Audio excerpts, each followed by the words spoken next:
Hello, everyone, and thank you for joining us for the first webinar in this new ESCoE series looking at economic measurement issues arising with the COVID-19 pandemic. And the pandemic has, of course, introduced many new and difficult issues for anyone trying to measure the development of the economy, both of a practical and a theoretical nature. And it has also led to new and urgent demands for data and economic statistics that can help us navigate this fast-moving and unfamiliar set of circumstances. So in this series, we will be considering what can be learned from novel data sources, as well as addressing methodological measurement issues specific to pandemics. And who better to kick this off than Jonathan Athow? He's Deputy National Statistician for Economic Statistics at the Office for National Statistics in the UK. And they have just released the Q1 UK GDP figures only yesterday morning. But before I hand over to Jonathan, let me just explain how we intend for the next hour to go. First, I should mention that this seminar is being recorded and will be made available on the ESCoE website in due course. And Jonathan, the plan is for Jonathan to speak for around 35 to 40 minutes, and we will have a 15 to 20-minute Q&A session after that. We will pause for questions for clarification a couple of times during the presentation. And if you would like to raise a question, please type this in the Q&A box. You should be at the bottom of your screen. You should have a little Q&A icon, and you can bring that up and type in something. And also, please, if you want to raise a question, can you raise your hand, not physically, but there's a little hand icon next to the Q&A icon. That way we can allow you to speak. And if we do ask you to speak, you'll need to unmute your microphone, and please mention your name and affiliation before asking a question. And I think that's it for now. Over to you, Jonathan. Right, thank you very much, and it's great to be able to kick off this seminar. It's also slightly intimidating to be following in the footsteps of many other distinguished people who've spoken at ESCoE seminars. I'm going to take you through some thoughts on kind of where we are as an organisation in terms of managing the response to the pandemic and how we're adjusting what we are doing. What I will try and do is, I think, pick out what I think are some interesting research questions and some interesting thoughts for the future. Obviously, at the moment, we're still in the middle of this. We don't quite know how the next few weeks and months will pan out. So there's quite a lot of uncertainty. Some of what I'm talking about here is stuff, material we've already published and explained. But what I'll try and do is try and elaborate on that and give you a little bit more of a sort of focus. So I've got a few slides that I'll guide you through, but I won't overly bombard you with slides. And in fact, my first slide is actually just another header. I sort of wanted to sort of start with what has become my sort of favourite quote. This is from Tara Sinclair, George Washington University, and I think this just nicely sums up the sort of set of challenges we faced in economic statistics. Economic statistics is used to dealing with change. We're used to thinking about, well, sectors that come and go, new economic models, ways in which the economy is changing. But we normally see that change happen over years, if not decades, where actually what we've seen now is change that's happened in days and weeks. And this has just proved a very, very fundamental challenge. In many ways, the way economic statistics looked at the world, you could sort of see as a gradualist approach. Yes, of course, we brought in new data and new information and new techniques. But if you're talking about the UK economy of over £2 trillion, those changes would take a little while to feed through. So this has been, an unprecedented shock to the economy, and trying to mirror that shock into our economic statistics to really give an accurate picture of what is going on is a challenge we've never had to face before. So let me move on. I want to talk about sort of three sets of issues. Now, in reality, these get a bit blurred and kind of it's difficult to kind of know exactly which bucket some of these challenges in. They sometimes straddle across them.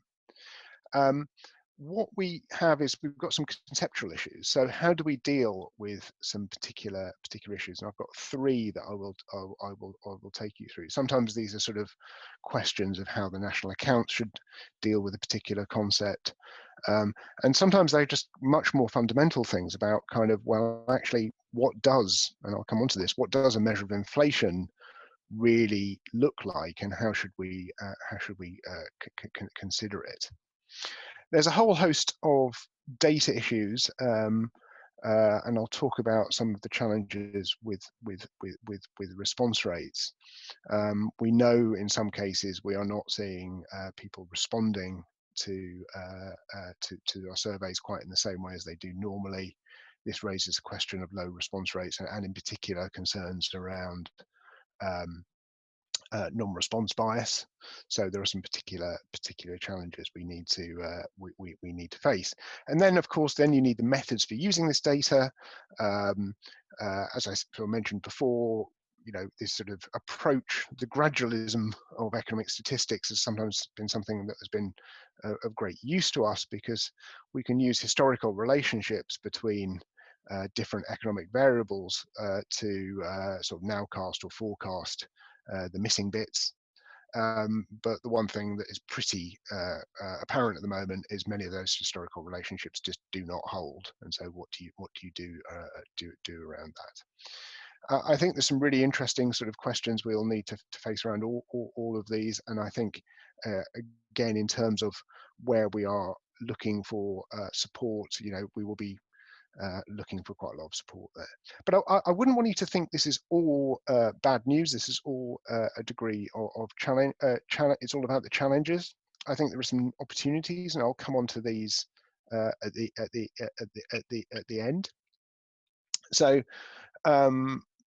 you know, the pandemic and the need to have good data has forced us to increase our pace in terms of getting new data sources. We've already been using different data sources for a while. So VAT data has been used in the national accounts for 2 or 3 years. That's been really very valuable. But you know, it's raised the question about kind of what are those other data sources, and I'll come on to talk a little bit about those a little bit later. And with those data sources, we know there are going to be some really big research questions and some really interesting issues. You know, one that's been on our mind for a while is how we use supermarket scanner data or point of sale data in constructing measures of inflation. There's a really rich set of research there. I don't think the research community or actually anyone's sort of focused on single methods there, but there's a lot to be done there. But I think all of those new data sources are going to be a rich opportunity to think about kind of what is the right method for using this data. In the middle, there's something on accelerating transformation. I'll come back to this again later, but I think one of the questions we've got to face is, in some cases, to ensure our statistics are good, we've stood up some ad hoc data collections or done some ad hoc pieces of work, and many of those, once we get back to a more normal set of world, we will look to wind down. But in some cases, it's forced us to look to new sources, and actually there will be a question about whether we want to go back to the old ones and the old ways of working. I'll talk about that. And I think because of the challenges we faced, collaboration has never been more important. You know, the international community of NSIs has really come together to support and share best practice. Now, sometimes that's shared the view that there isn't a agreement on a particular approach, but it's been useful to have that debate. And actually, we've also been very richly supported in the UK. We've got a number of strong collaborations. ESCoE is one of them, but we also have a technical panel on consumer prices who can help support us. We've got something called the Economic Experts Working Group. We've got lots and lots of access to that collaboration, and that's been absolutely invaluable. And I'd like to thank everybody who's part of our wider network. So let's start with some of the challenges, but to put those in context, when the pandemic kicked off, and we first realized we were facing some of the challenges we had, we identified 5 key priority areas in economic statistics that we would look to protect. We knew there were going to be challenges in how we were producing our statistics. We prioritized 5 areas. So these are the areas you see here: prices, labour market, GDP, public sector, and trade. We then did a very quick sort of, not particularly formal, but a quick sort of analysis of kind of how high those challenges were for those different areas. And as you can see here, the degree of challenge for four of the 5 we scored as pretty high. Trade is the one I won't talk about that. So the big challenge there is about how you measure travel and tourism. But as there is no travel and tourism, the immediate issue is perhaps not quite as large. Then we've got these other four areas. I won't talk too much about the public sector aspects above and beyond the government output issue, because that's a key part of GDP. But in all of these, we've got particular challenges, and I'll come on a bit more to some of the details. But in prices, we used to collect a large number of price quotes from going out to shops, going out to restaurants. That's no longer possible. So we have to think about different methods of collecting data. Where we can collect price data, because of all the disruption that's going on, we're often dealing with slightly smaller sample sizes, or smaller sample sizes than they otherwise would, and we have to think about how that can affect our statistics. And we also just face this completely unprecedented scenario where large parts of the economy are just not available. For love nor money, in the UK, you cannot go and get a pint in a pub. So kind of how do you deal with that in consumer prices? Labour market, there are some issues, and I'll come on to this a bit later, but how do you capture furloughed workers? Certainly in British English, furlough was not a word that was used until very recently. So we've had to think about how those are properly captured. We also have problems with lower response rates. In our household surveys,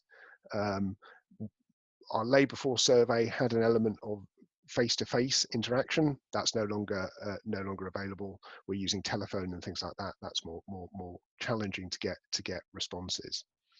GDP, there are these conceptual challenges. I'll come on to the job retention scheme later. We've got our own challenges there with response rates, business surveys, in particular issues. And then, as I said earlier, we've got some issues around imputation. It's often very common that we don't have all the data we need, and we need to impute for that we don't have. But some of those historical relationships just no longer valid. So there's the pandemic in itself has had a number of quite profound challenges for us. So let me take you through some of those in a bit more detail. So I'll talk you through 3 conceptual issues.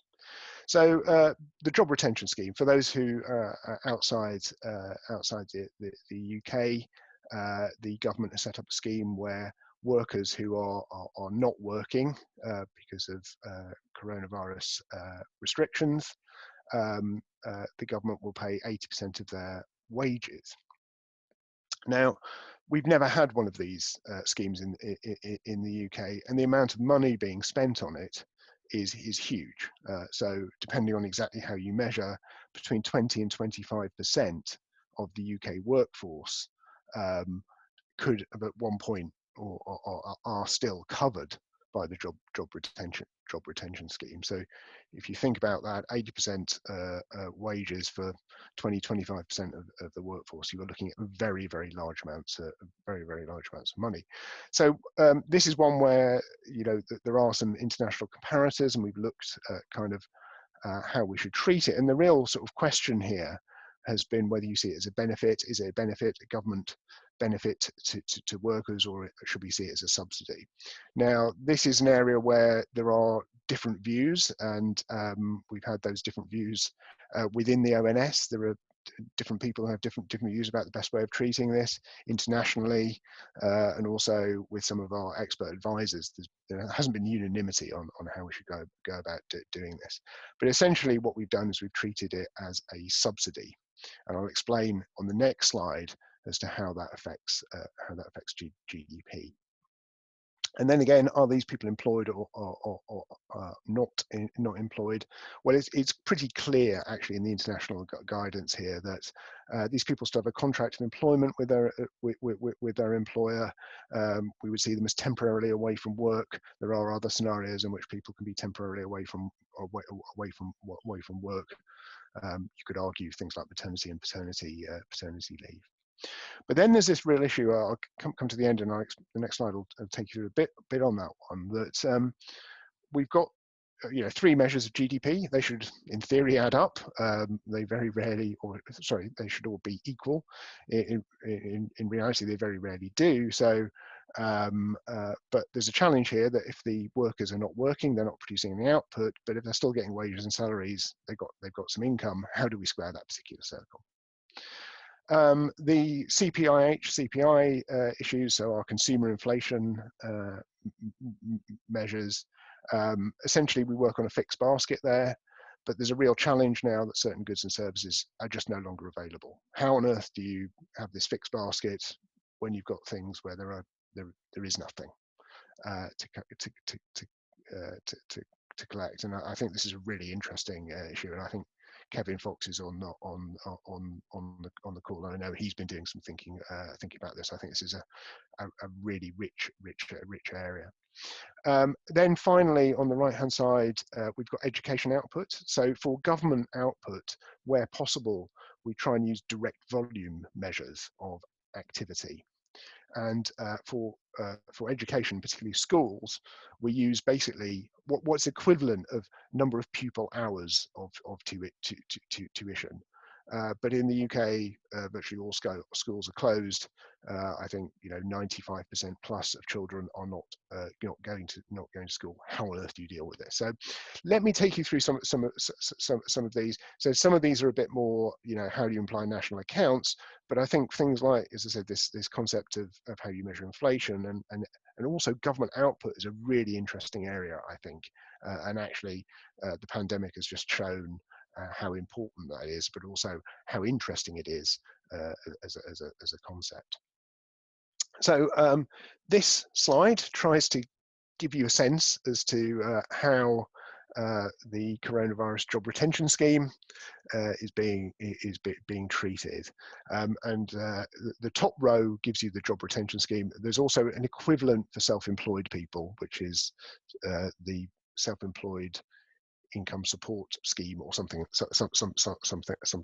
along that lines, but a SACE at the bottom.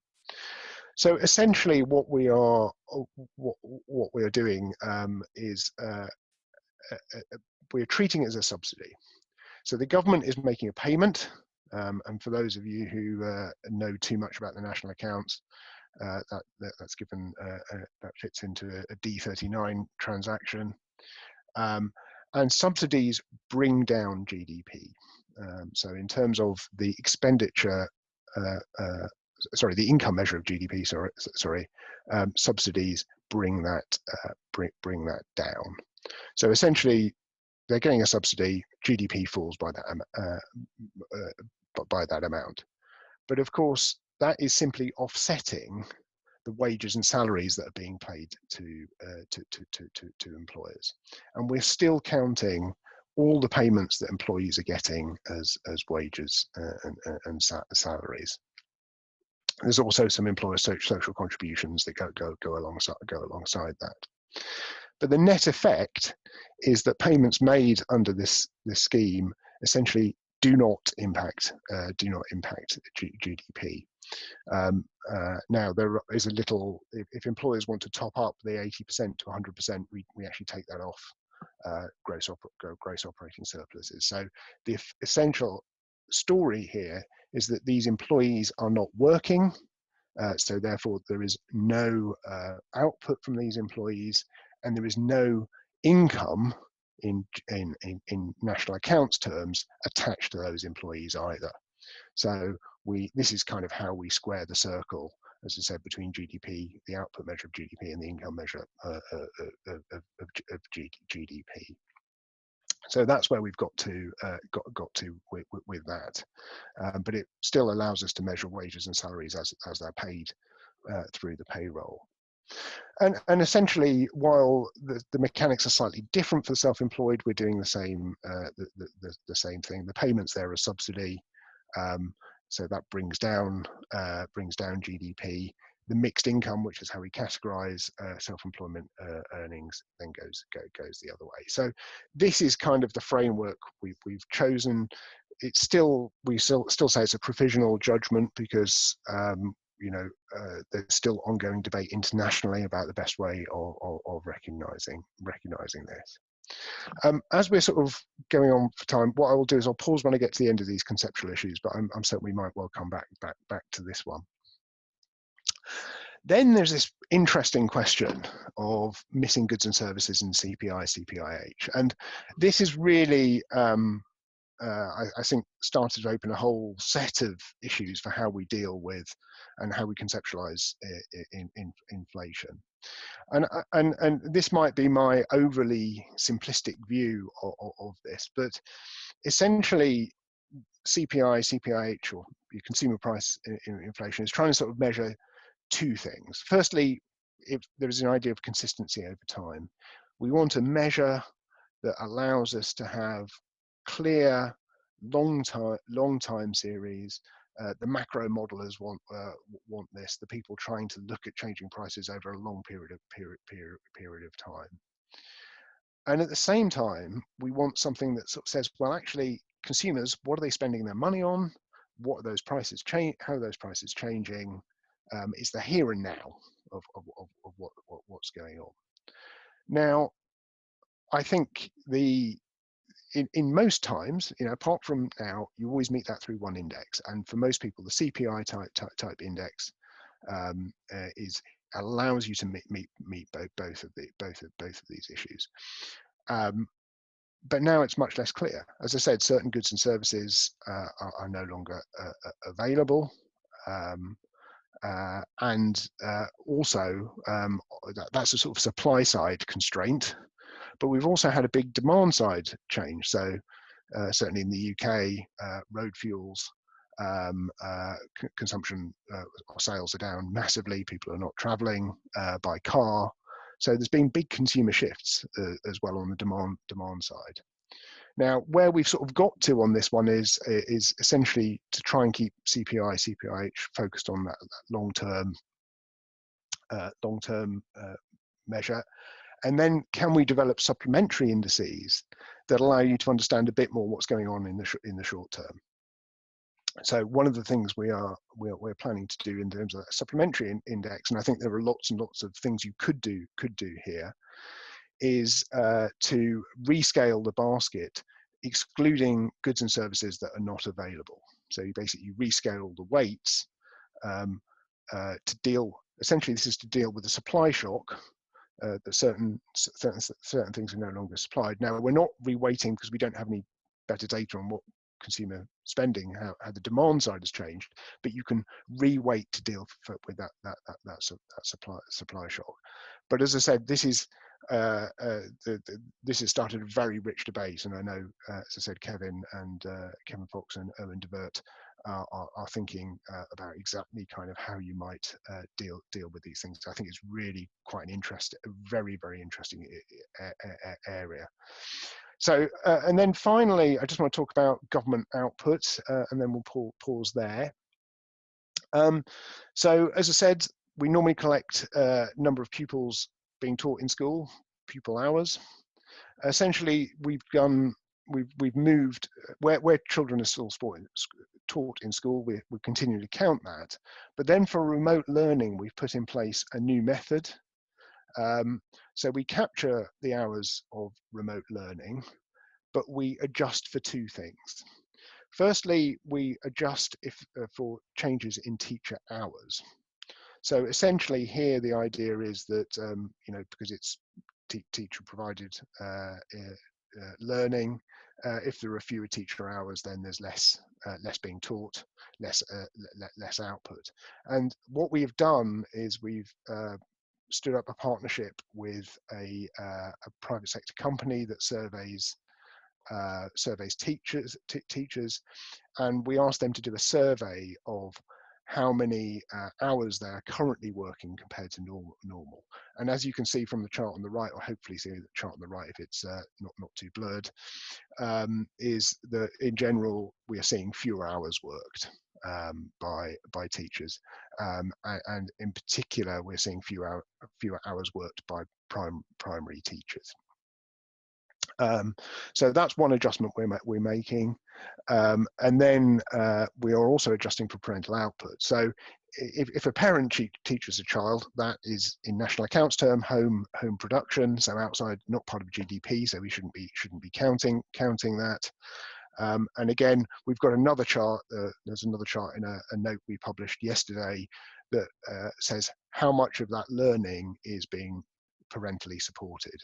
And what you find is, particularly for primary children, there's quite a high degree of parental input.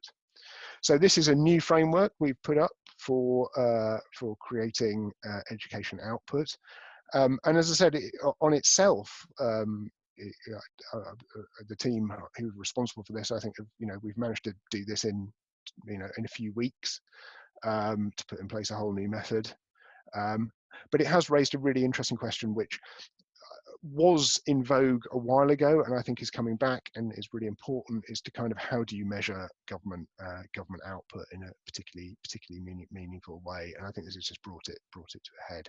So look, what I'll do is I'll stop there, and if there are any questions on the sort of conceptual issues we've touched on, otherwise I'll then move on to talk a little bit about some of the data issues, and then start to think about the opportunities for the future. So I don't know if I can see anybody's raising hands or raising questions. I don't know who's in control. Are you in control, Rebecca? Trying to be. So we haven't had any questions so far. Nobody's raising their hands. Okay, in which case I shall press on. There's lots of opportunities for people who want to ask questions later. Then data and methods, and I've already mentioned this, and I think this is a really interesting set of issues, and ones where we can start to think about it. But again, I think in terms of research, there's a really interesting set of issues that we need to think about and kind of think about how we might deal with. So a couple of particular issues which I've already highlighted. So business surveys, we have seen lower response rates there. We saw a particular fall around construction companies. That's partly related to the fact that they're one of our few parts of our data collection where we still send out paper forms. And obviously for businesses that are either working remotely or perhaps not open at all, actually paper forms is not a particularly great way of getting in contact with people. If we send something to your work address, but everyone's working from their home address, it just sits in the post room. So that's a particular challenge there. And then I said the labour force survey. Now, in both of those areas, we've had to think quite quickly about how we might put in place methods to allow us to understand the challenges there, So we're very mindful of non-response bias. So in the construction sector, we did a particular deep dive into that sector. We did a sort of focused survey of the non-responders to understand if they're very different from the people who did respond. And that was quite reassuring that there were some differences, but not very much. We also did things like web scraping. We have looked at scraping websites to see if that tells us if a business has ceased trading. You know, have they got an announcement saying they're not trading because of COVID? So there are a number of things that we're doing there. But again, I think there's a whole set of issues that you know, as we work through this around non-response labour force survey, as I said, particularly now we have some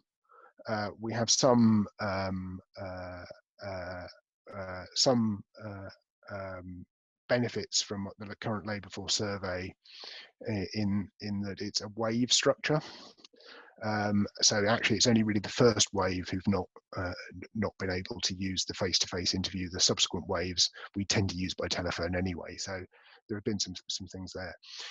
And as I said, in some cases we've changed mode of collection, so it's not just sample size. So as I said, we've moved from collecting prices in shops to collecting prices remotely, either via the internet or telephone. And we've moved, as I said, from face-to-face to telephone or online channels. So one of the things we've stood up as a new labour market survey, but that's online only.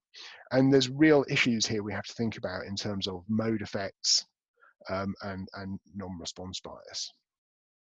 And if we do start to, for example, put more weight on online collection, how do we understand that mode effect? How do we understand what's the most meaningful estimate? So there's a set of issues here that I think are really quite interesting. And just for as I was talking through that construction example, somebody did remind me that construction will be online for next month. So we've already dealt with some of those challenges. But the more general problem of getting businesses to respond is really important. Businesses have got a number of different things that's going on. So let me move on and then talk about new data sources. In some ways, this is not something where we're starting from scratch. We have at the bottom, we have things we are using at the moment. So we're using VAT data in our measure of GDP. That's been very successful. It's allowed us to get a lot of detail on the economy that we just didn't have before. You know, we have it's a near census of all businesses in terms of their outputs. Now there are some challenges around that, and again, one of the real successful things we've done is work with for example, ESCoE to help us develop some of the methods for doing that. Then we've got some areas where we've got working trainers. I mentioned scanner data is a particularly interesting set of issues, and there's a lot of work going on around the right methods there. For those outside the UK, RTI, PAYE information, whilst it being a very long acronym. So this is payroll data. Every time somebody in the UK is paid, the tax authority is given that information, and that is very timely. So virtually we have 100, you know, every month we have almost a complete data on everyone being paid that month. That's potentially really very useful. We've already got some indicators of that we publish alongside our headline economic statistics. But then there's a whole set of things on the top row that we are working on that have really come to the fore in terms of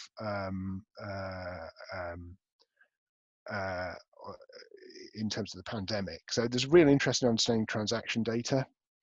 So this is normally card level transaction data, and given the very high level of card use, and actually pandemic has driven even more card use, There's a real interest in how you understand that and how you look at that. But then also, actually, can you, for example, use some of the transaction data to understand business-to-business transactions? Really interesting. Vacancy data. Obviously, huge numbers of job vacancies are online. How might you put together an indicator there? And then there's an interesting question about what we call business births and deaths, so the creation and wind down of businesses. How can you bring together various data sources around that? I think all of these new data sources, you know, there's, in many cases, there is no single agreed, well-used methodology we can just slip into. We need to work, and I think there's a whole set of sort of research questions about how best to do that. So again, I think there's some real opportunities here. Let me just a couple more points just to before I bring this to a close. So this is the point of accelerating transformation. So since March, we have developed and launched 3 new surveys. So we've got a new business survey called the Business Impact of Coronavirus Survey. We've got a new opinion survey, or a refreshed opinion survey that's now weekly, looking at how people are changing their behavior in light of coronavirus. And as I mentioned, we've already launched an online labour market survey. This was something we had in development for a longer term, but we rushed it into production because we thought it would be useful at this particular moment. And we've also we're also, with the University of Oxford, developing a COVID infection study. So we are doing a random sample of the UK population to test them for whether they have coronavirus at the moment, and also to do antibody testing. So this has been a huge amount of new things we've stood up. Now, some of these will inevitably become less important. So they can, you know, hopefully, once we start to manage and see the pandemic winding down, and you know, the COVID infection study will wind down with it, or shortly afterwards. You know, not my call exactly on that one, but you can see it's potentially time limited. But we've got this labour market survey up and running. So would we stop it now? This new survey, this new channel. So, and again, likewise, we've had to pause some outputs because we just don't have the capacity to manage everything with all the changes we're having to make to our outputs. And so really there is a question now about whether we're not going to turn the clock back to exactly how we were before. Which of these things do we want to accelerate? And if it is, for example, the labour market survey, and we want to put more weight on that and less weight on the labour force survey in future, all these questions about mode effect, all these questions about non-response bias become much more important.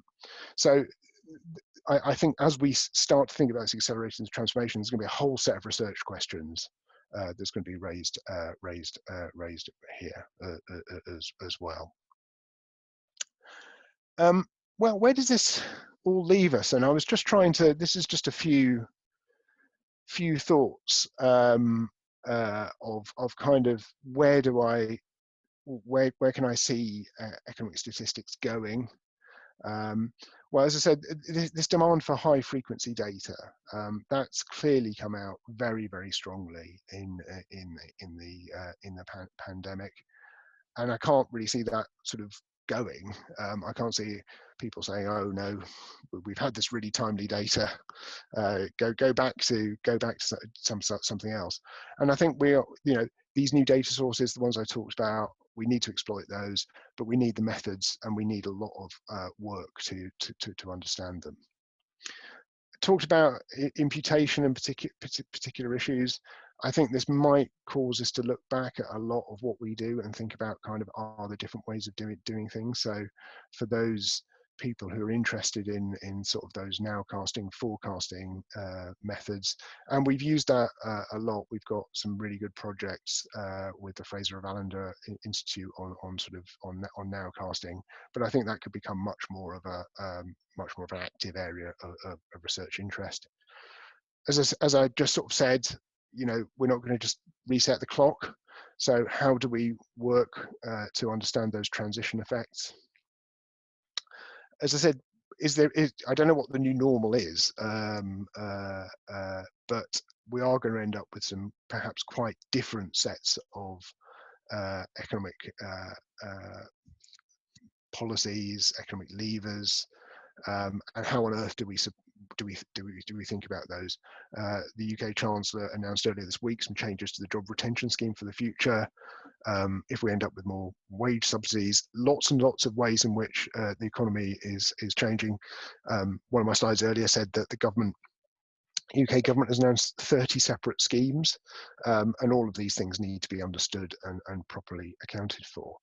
And then I think there's this question of rapid economic shifts. I think it was, I can't remember if it was Rebecca or Kate Barker who made a comment to me the other day that some aspects of our capital stocks are going to look like stranded assets, and kind of how do we deal with that?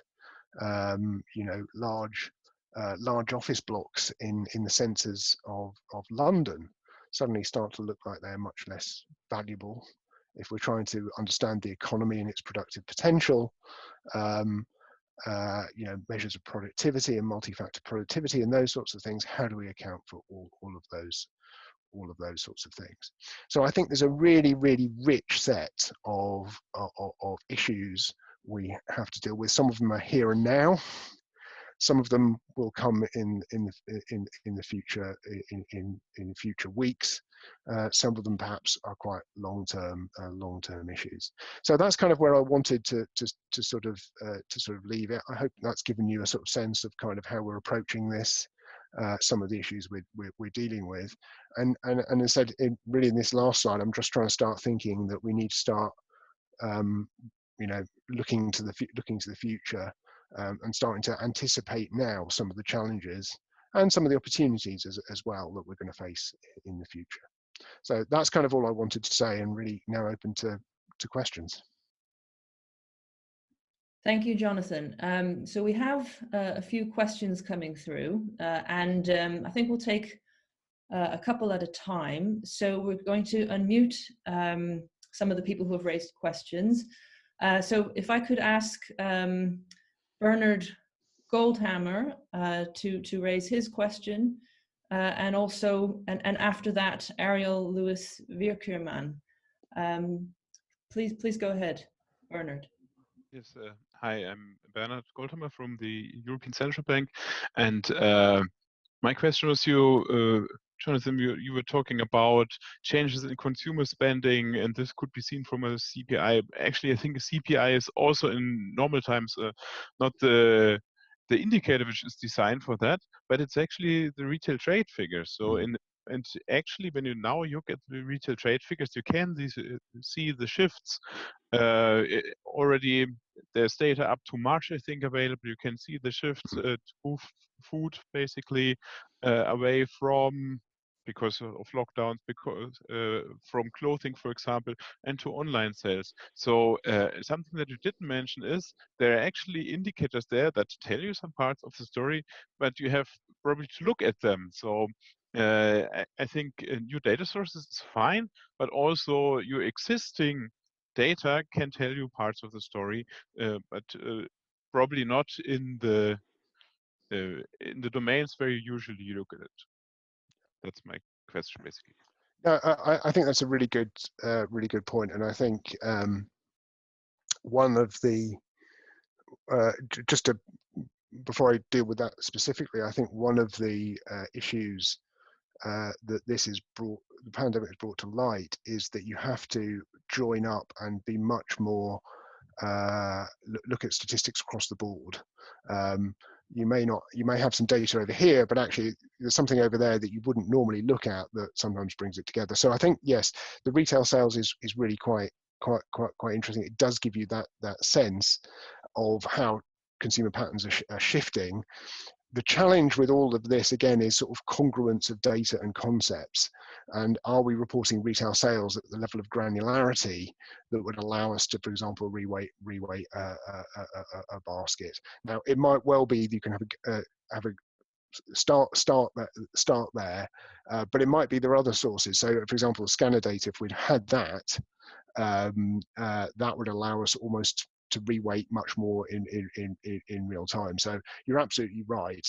I didn't mean to say there was no way of doing it. It's just a bit harder and more challenging to perhaps have the degree of precision that you would be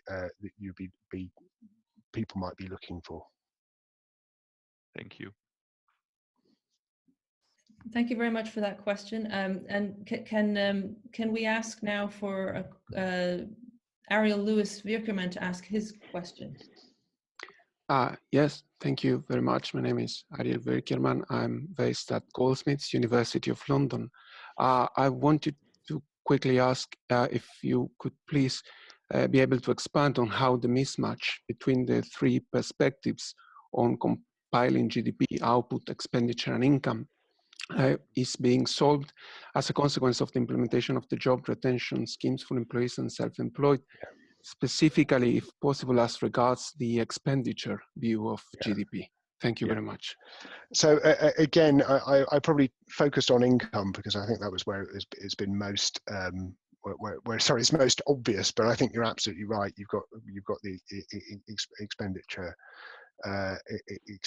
measures, and again, what we will do is we'll rely on our sort of subsidy approach. But because the money is against it being paid as a subsidy, it will come off GDP. So in that sense, you should, that way there are no logical or differences between them. The output of these workers is not measured, where there's no income associated with them because we've netted off the subsidy, and there shouldn't be expenditure again related to it because we've netted that off. So in that sense, it should be coherent across the three, at least at a first order.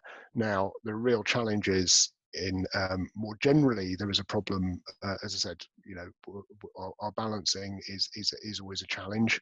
I think because of the massive shocks we're seeing, there's a particular problem with timing. Are we picking up, for example, the job retention payments when the wages are being paid? Are we matching the period? So there's going to be some really big issues in terms of implementation. Now, so far, the Q1 GDP only, you know, obviously the sort of the restrictions in the UK only came in on the 23rd of March. So we've only got a relatively small period to do this. But when we get into Q2, getting all those timing, getting all that data aligned is going to be really hard. So hopefully that gives you the idea of how the concepts work. But as I said, more generally, it's going to be really quite challenging. Thank you. Thank you very much. Thank you for that question. And I would like to take a question from Stephen Pennick. Stephen Pennick. Thank you, Rebecca. And thanks, Jonathan. Can I start by thanking you and your colleagues for all you're doing to continue to get the statistics published, and also dealing with the many challenges that you've described, because I think it's a really formidable effort. I'm interested in some of the data and the methods issues that you've outlined. For example, the LFS, you're now doing telephone interviewing from the first wave.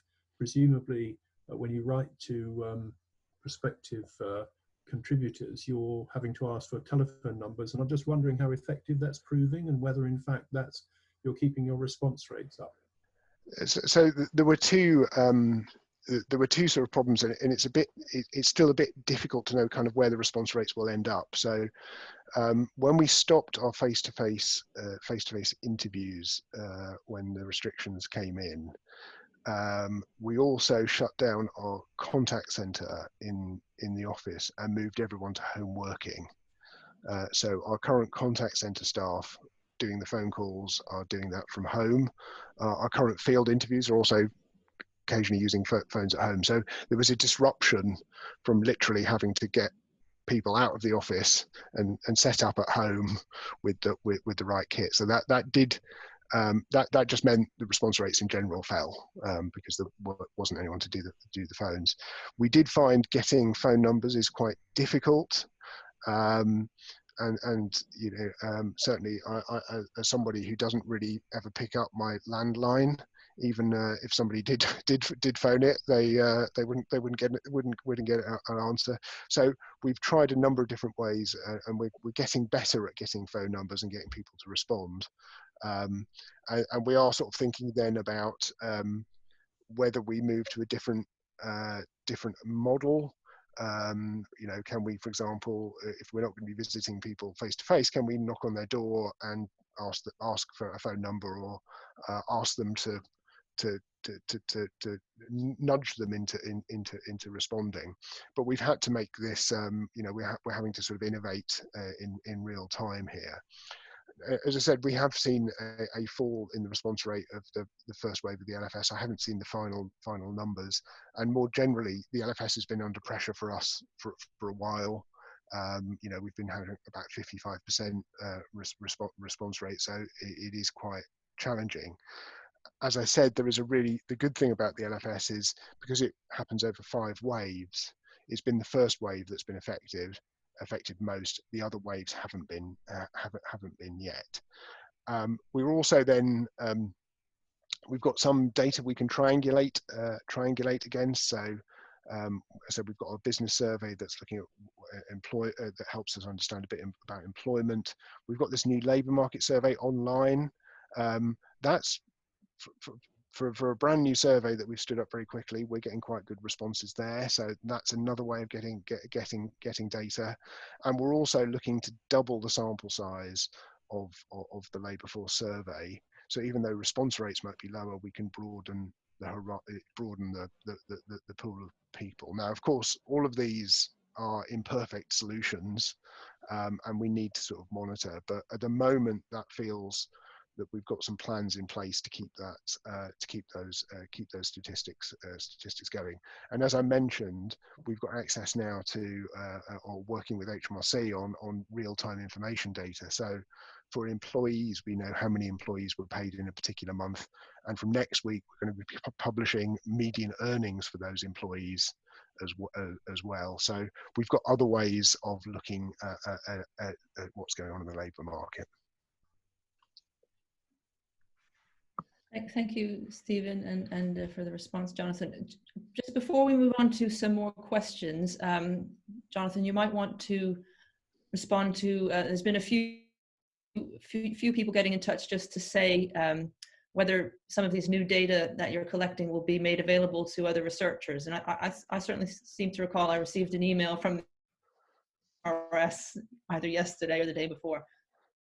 Yeah, so our aim is to put as much as we can into the secure research service. So I know it's not a particular, not particularly economic issue, but this COVID infection study, all the data will go straight into the secure research service, and we're trying as far as possible to make access to that as remote as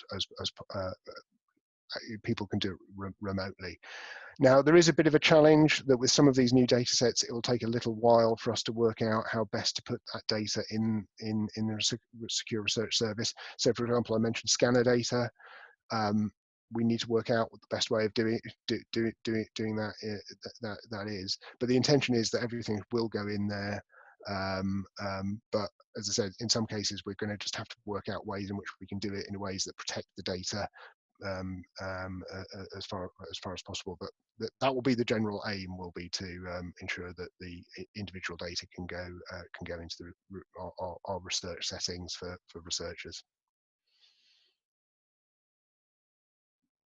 Thank you, Jonathan. So I think now we'll take a couple of questions. They're a bit related. So one from Peter Dalton, and then after that from, I'm afraid I can't see the name, it says Galaxy S10.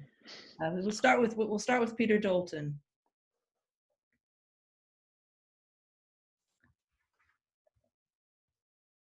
Peter, are you able to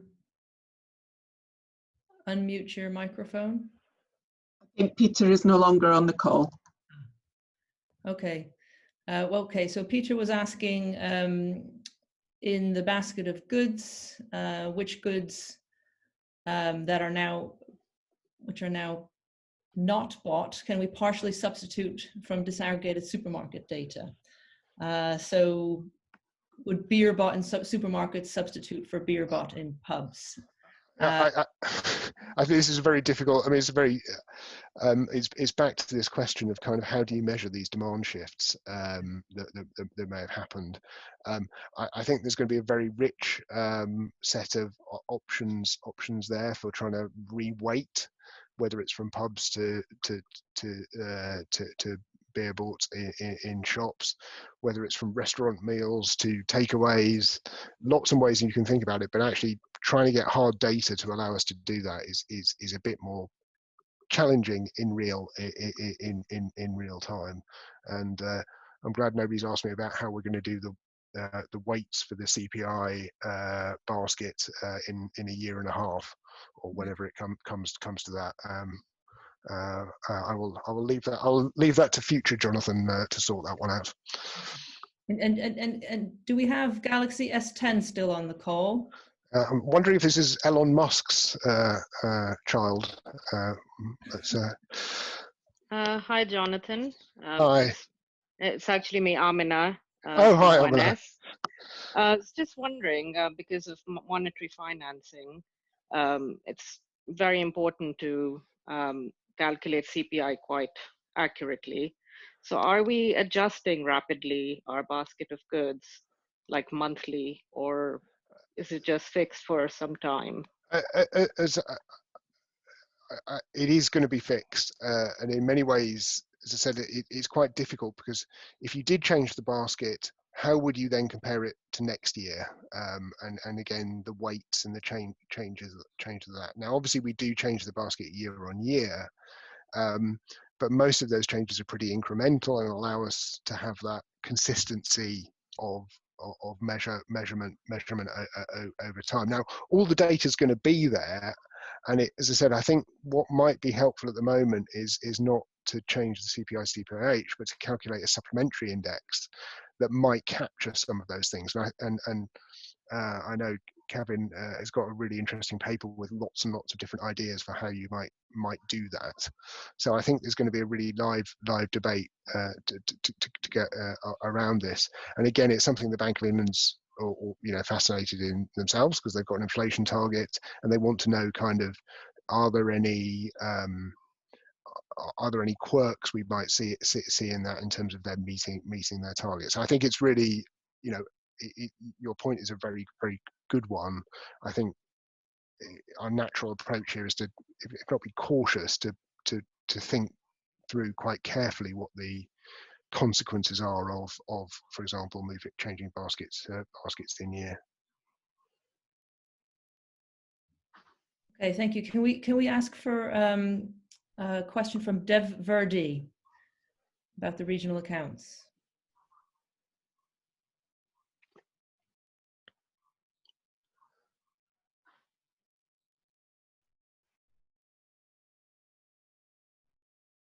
Dev Verdi. Hello, sorry, I was having problem unmuting. Can you hear me? Yeah, fine. Yeah, so I just wanted to ask whether you could say something about how ONS will deal with the effects of coronavirus on regional accounts, possibly differential impacts on different parts of the country.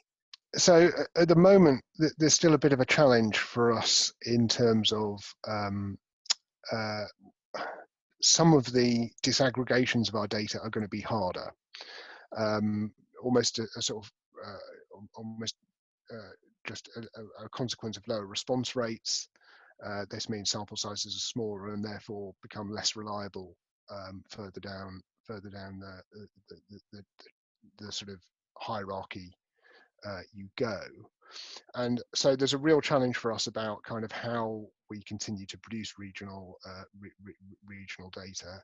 And at the moment, we've prioritised the national data, the UK-wide data, and put most of our effort into doing that.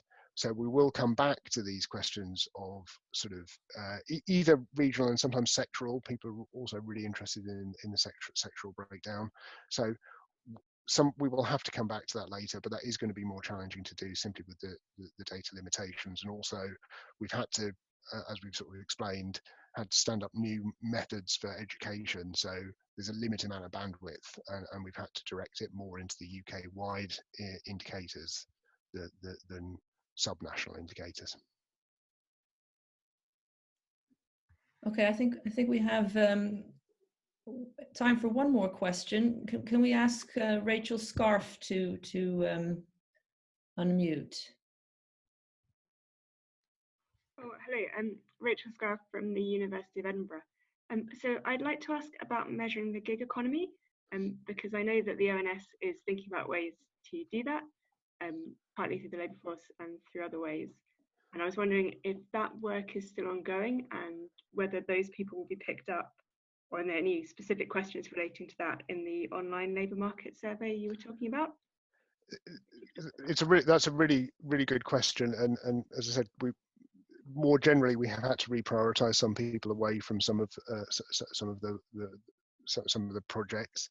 But again, this is one where actually this might be an opportunity where we can accelerate as it's a transformation, because we've got an online labour market survey. Online surveys are much easier to change the questions of. We're for example, we're interested in whether people who are on the job retention scheme, you're allowed to take a second job, so or further other employment. So we're really interested, for example, in whether people are going to be doing that. And for example, one option would be the gig economy for people to do that. So I don't know if we've got anything in train at the moment, but certainly the labour market survey, because it's online, allows us a much more much more flexible way of and we can tailor questions quite quickly. So I don't know on the immediate, but there is an opportunity here from having these new data sources. Great, thank you. Can we ask, this will be the final question, Maria Pettersson from Statistics Sweden.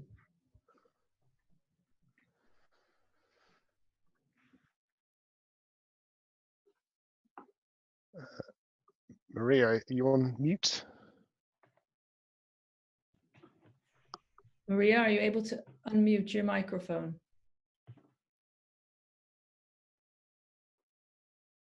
I don't think she's able to unmute her microphone. Okay. She's asking how you treat healthcare services. So there's data on the number of COVID-19 patients, but are you able to capture the loss in health output due to cancellation of other treatments? In theory, yes. But again, there is a real challenge with getting access to the data. So for healthcare, the output of the government or public sector health sector, too many sectors there, is measured by a cost-weighted activity index. So we look at broad categories of activity, such as acute, elective care, general practice, those sorts of things, and we are seeing shifts. Elective care essentially is no longer being carried out, so we're able to see those changes. The challenge is getting the data, particularly in a timely way when our health sector is fully engaged with managing the pandemic. There's a real challenge around the data. Now we've been able to find ways through that and find particular proxies, but we are seeing falls in parts of the health sector. So obviously acute and emergency care has gone up and elective care is going down. So we are trying to measure that as best we can. Okay, thank you very much. I think our time is up. So thank you, Jonathan, for a fantastic overview of the many challenges in compiling key economic statistics at the moment, and also for explaining how ONS are dealing with these issues. Thank you to everybody for their participation and all of your questions. Our next webinar will take place in 2 weeks' time, and this will be given by Professor Kevin Fox from the University of New South Wales, who will talk about measuring real consumption and CPI bias under lockdown conditions. And I think invitations will be going out early next week for that. Thanks again to everybody.